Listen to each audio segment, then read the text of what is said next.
November 1983. Across Europe, something unusual was unfolding.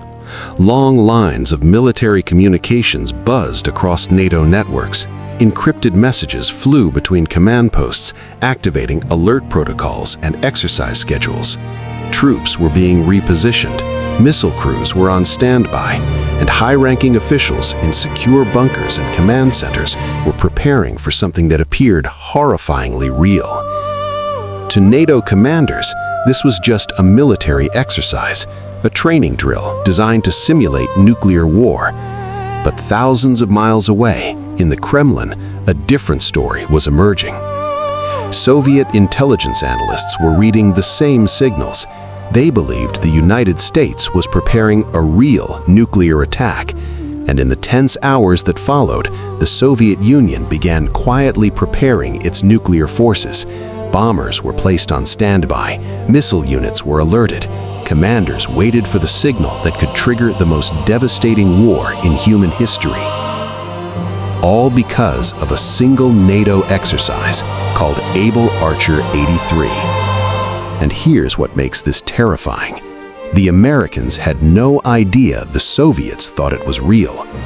For 9 days, two superpowers armed with enough nuclear weapons to end civilization stood on the edge of annihilation, and almost nobody knew. By the time this story ends, you'll understand why some historians believe Able Archer 83 was even more dangerous than the Cuban Missile Crisis, and why one Soviet officer's decision not to pick up a phone may have saved your life. This is the story of the war game that almost ended the world. But before we get to the 9 days that nearly ended everything, you need to understand why the world was already sitting on a powder keg in 1983. Because what happened during Able Archer wasn't just bad luck, it was inevitable. To understand how a routine military exercise nearly started World War III, we must travel back to the early 1980s. The Cold War was at a peak of tension. Two superpowers, the United States and the Soviet Union, faced each other across continents. Each possessed thousands of nuclear warheads capable of erasing cities, entire nations from existence. To be exact, the United States had 23,000 nuclear warheads.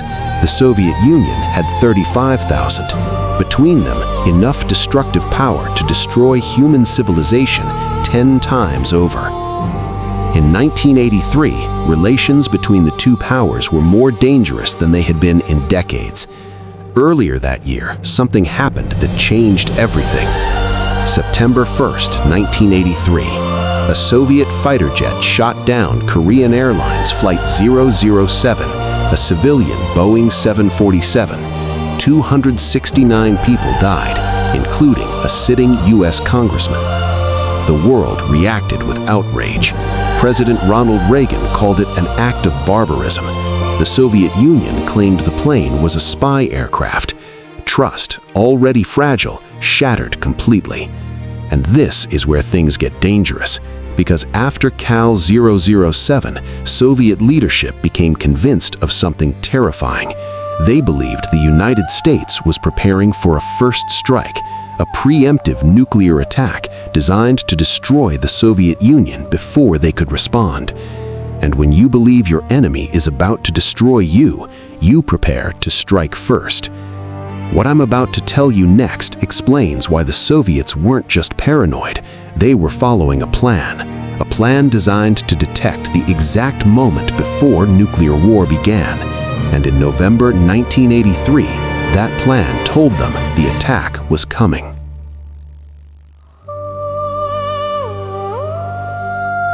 His name was Yuri Andropov, head of the KGB, soon to become leader of the Soviet Union, and by 1981 he was convinced the West was planning to destroy his country. So he launched Operation Ryan. Ryan stood for Raketno-Yadernaya Napadenie, in English, nuclear missile attack. Its purpose was simple but chilling: monitor the West for signs of an imminent nuclear strike. Soviet intelligence officers across Europe, North America, and Asia were given specific instructions. Watch for unusual activity. They monitored government buildings. Were lights on late at night?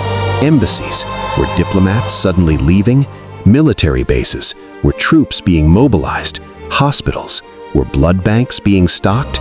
Because the Soviets believed that before launching a nuclear first strike, Western governments would prepare their civilian infrastructure.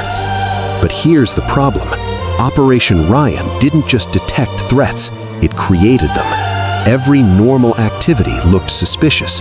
A late-night meeting at the Pentagon, possible war planning, a diplomat recalled home, evacuation before attack, military exercises, practice for invasion. And in November 1983, when NATO launched its biggest nuclear war exercise in years, Operation Ryan sent Moscow a terrifying message. The attack is coming.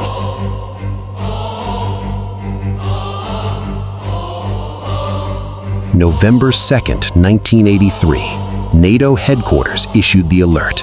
Able Archer 83 is now active. For NATO commanders, this was routine, an annual command post exercise. No troops in the field, no missiles being moved, just officers, radios, and secure communication lines practicing the procedures for nuclear war. But this year was different. Able Archer 83 introduced elements that had never been used before. For the first time, encrypted communication systems that mimicked real nuclear launch protocols, radio silence procedures identical to those used before actual attacks, movement of NATO political leadership to secure bunkers, and most dangerous of all, simulated progression through DEFCON levels, from DEFCON 5, peacetime, to DEFCON 1, nuclear war. Now imagine you're a Soviet intelligence officer monitoring NATO communications, and suddenly you're seeing encrypted traffic surging, command centers activating, leaders moving to bunkers, alert levels rising. This is the moment when everything goes wrong. Because for Moscow, Able Archer didn't look like an exercise, it looked like the beginning of World War III.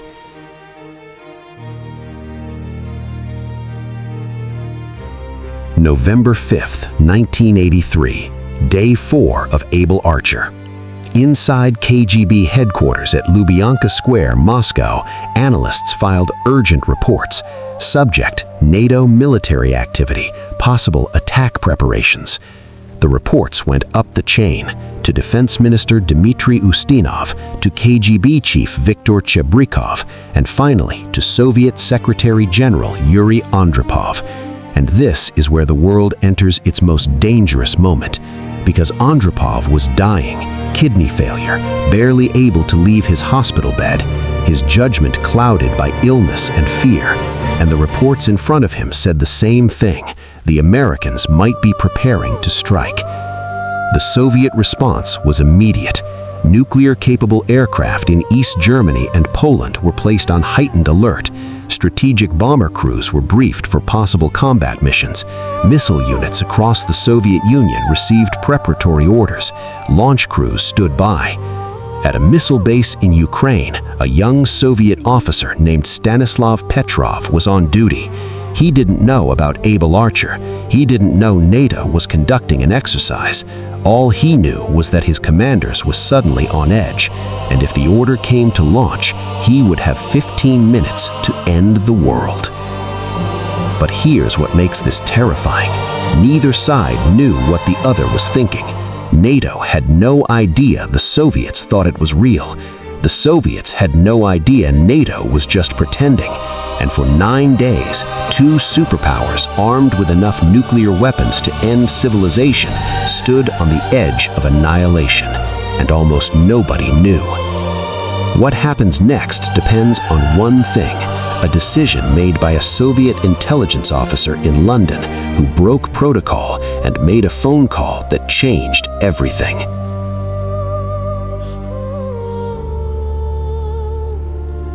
November 8th, 1983, Day 7 of Able Archer. His name was Oleg Gordievsky. Soviet KGB officer stationed in London and secret agent for British intelligence. Gordievsky was in a unique position. He saw Soviet intelligence reports from Moscow, reports claiming NATO was preparing for nuclear war, but he also saw the reality. He knew Able Archer was just an exercise. And on November 8th, as Soviet alert levels continued to rise, Gordievsky made a decision. He contacted his British handlers and delivered a message. Moscow thinks it's real. They're preparing to respond. The message reached MI6. MI6 informed the CIA informed the White House, and for the first time, NATO commanders realized the Soviets weren't observing an exercise, they were preparing for war.